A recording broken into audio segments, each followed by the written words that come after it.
कमजोर करना चाहते हैं, जो ताकतें आजसू के विचार को कुंद करना चाहते हैं, वे ताकतें झारखंड विरोधी ताकतें, वे झारखंड का हित नहीं होना देना चाहते हैं। क्योंकि इतिहास गवाह है कि जब भी आजसू कमजोर पड़ेगा तो झारखंड जनता के सवालों को उठाने वाला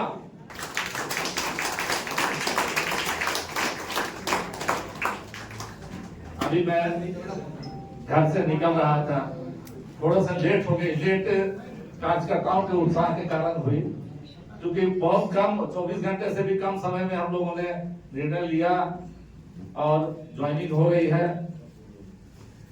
और कार्यकर्ताओं का उत्साह था कि नहीं थोड़ा भव्य तरीके से करेंगे। मैं तो साधारण तरीके से सोच रहा था कि ज्वाइनिंग हो, लेकिन फिर भी जिन कार्यकर्ताओं ने इसके लिए तैयारी की उनको बहुत धन्यवाद।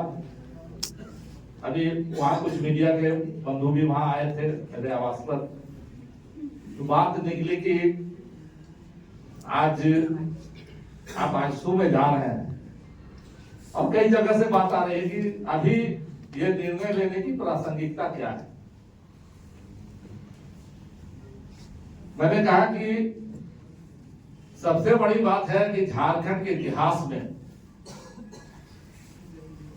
और मेरे जीवन में भी आजसू की प्रासंगिकता को कोई मार्जिनलाइज हाशिए पर नहीं डाल सकता है।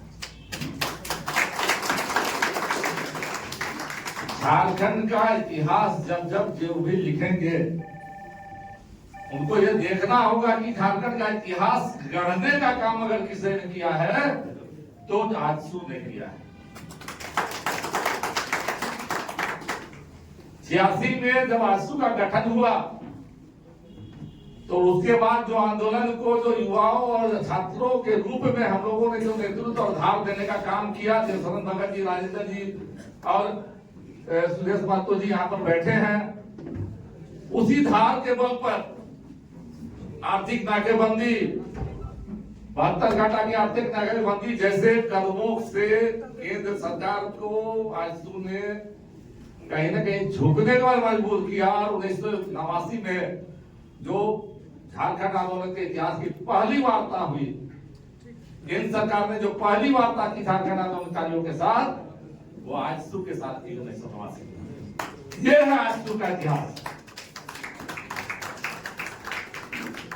और उसकी वार्ता के आधार पर हमने, यानी आजसू ने कहा कि आंदोलनकारियों को, गुरुजी को और बाकी जो लोग हैं सबको बुलाया जाना चाहिए। हमने अकेले बात नहीं की, बाद में हमने सबको बुलवाया और उसके आधार पर केंद्र सरकार ने कमिटी ऑन झारखंड मैटर्स यानी झारखंड विशेष समिति का गठन किया। और झारखंड विशेष समिति ने बृहद झारखंड के 4 राज्यों के बिहार, तत्कालीन बिहार, बंगाल, उड़ीसा, तत्कालीन मध्य प्रदेश के क्षेत्रों का दौरा करके अपनी रिपोर्ट संसद के पटल पर प्रस्तुत की।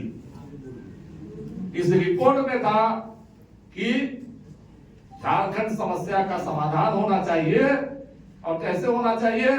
पहला विकल्प, दूसरा और तीसरा, 3 विकल्प दिया।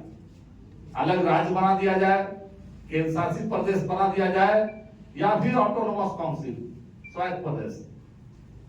और इसी रिपोर्ट के आधार पर 1995 में बिहार सरकार को Jharkhand area autonomous council JAC का गठन करना पड़ा।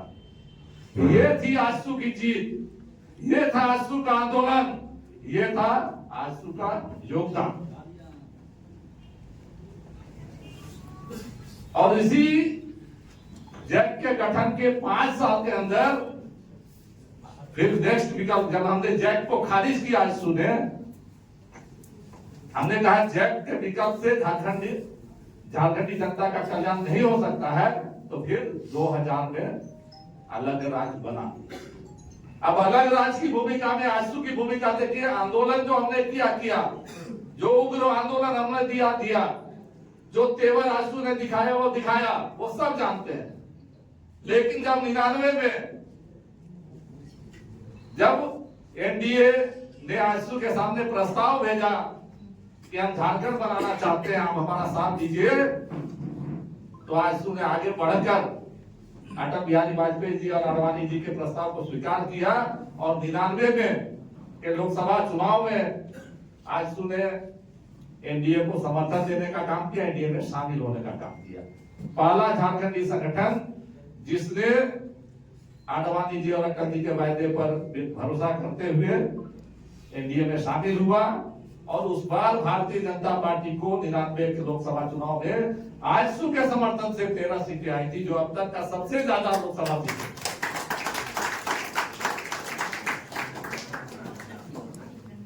उसके बाद 13 सीट नहीं आई, 14 में 13 सीट। उसके बाद रांची में उसी समय आडवाणी जी आए, हम लोगों के साथ प्रेस कॉन्फ्रेंस हुआ रांची हवाई अड्डे पर और हम लोगों ने कहा कि अलग राज्य बनाइए, लेकिन इसका नाम झारखंड रखिए। जो झारखंड एक पौराणिक नाम है, झारखंडी जनता के सेंटिमेंट से जुड़ा नाम है और आडवाणी जी ने उसी आजसू के साथ प्रेस कॉन्फ्रेंस में कहा था कि हमें झारखंड सबसे परहेज नहीं है और इतिहास गवाह है कि आजसू की पहल पर झारखंड भी बना और झारखंड नाम भी रखा गया। ये है आजसू की प्रासंगिकता, ये है आजसू का योगदान। और झारखंड बनने के बाद आप सभी जानते हैं कि हमारे केंद्रीय अध्यक्ष सुदेश महतो जी के नेतृत्व में झारखंड में एनडीए की सरकार बनी। इनके नेतृत्व में आजसू शामिल हुआ, बाबूलाल मरांडी जी के नेतृत्व में सरकार बनी और उसके बाद हम लोगों ने लगातार मंथन कर झारखंड का क्या रोड मैप होगा, झारखंड का क्या ब्लूप्रिंट होगा, इस पर लगातार आजसू ने काम किया। आजसू ने एक झारखंड को ब्लूप्रिंट देने का काम किया। ब्लूप्रिंट के आधार पर झारखंड के विकास की गाड़ी आगे बढ़ी। अब लोग बोल रहे आजसू की प्रासंगिकता, मेरे ज्वाइन करने की प्रासंगिकता, तो जिस आजसू के संघर्ष का परिणाम ये झारखंड राज्य है, जिस आजसू के संघर्ष के परिणाम स्वरूप झारखंड के नव निर्माण का जो संघर्ष है वो आगे बढ़ा।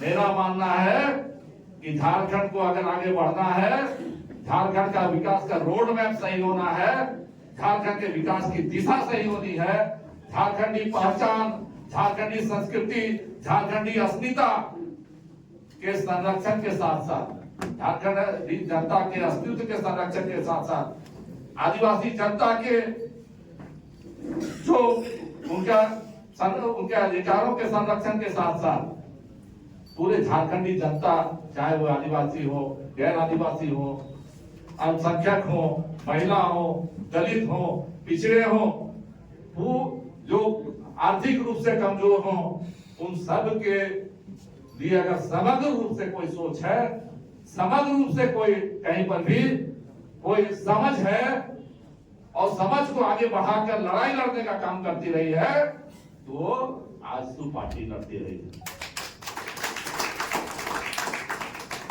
और आने वाले दिन में भी जो लोग, जो ताकतें आजसू को कमजोर करना चाहते हैं, जो ताकतें आजसू के विचार को कुंद करना चाहते हैं, वे ताकतें झारखंड विरोधी ताकतें हैं।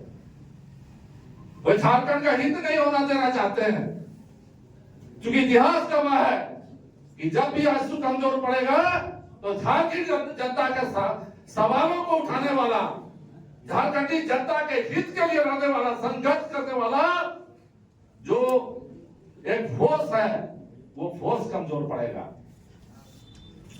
इसलिए मैंने जब बार बार हमारे पुराने परिवार की ओर से ये चर्चा हुई, विचार विमर्श हुआ, क्योंकि मैं पिछले 5 साल से, आप लोग जानते हैं, सक्रिय राजनीति छोड़कर हितों के संघर्ष को और व्यापक गोलबंदी, झारखंडी जनता में जो विभाजनकारी शक्तियां सक्रिय हो गई है, जो बांट रही है। हमारे यहाँ सहिया भैया का परंपरा रही है आदिवासी गैर आदिवासी के बीच में कि एक आदिवासी परिवार दूसरे गैर आदिवासी परिवार को एक सहिया गुजिया, एक ऐसा रिश्ता में बांधता है जो पूरा रिश्ता चलता है। उस रिश्ते को कहीं ना कहीं फाक करने की कोशिश की जा रही है। इन सारी चीजों पर हम लोग आगे बढ़ेंगे और आप मीडिया बंधु का भी झारखंड आंदोलन में बहुत बड़ा सहयोग रहा है। हम आशा करेंगे कि आगे भी झारखंड जो भटक रहा है कहीं न कहीं, झारखंड में कहीं न कहीं एक भटकाव दिख रहा है, विकास के मुद्दे से झारखंड भटक रहा है, इसको पटरी पर लाने के लिए आप सभी काम करेंगे। आज सुपरिवार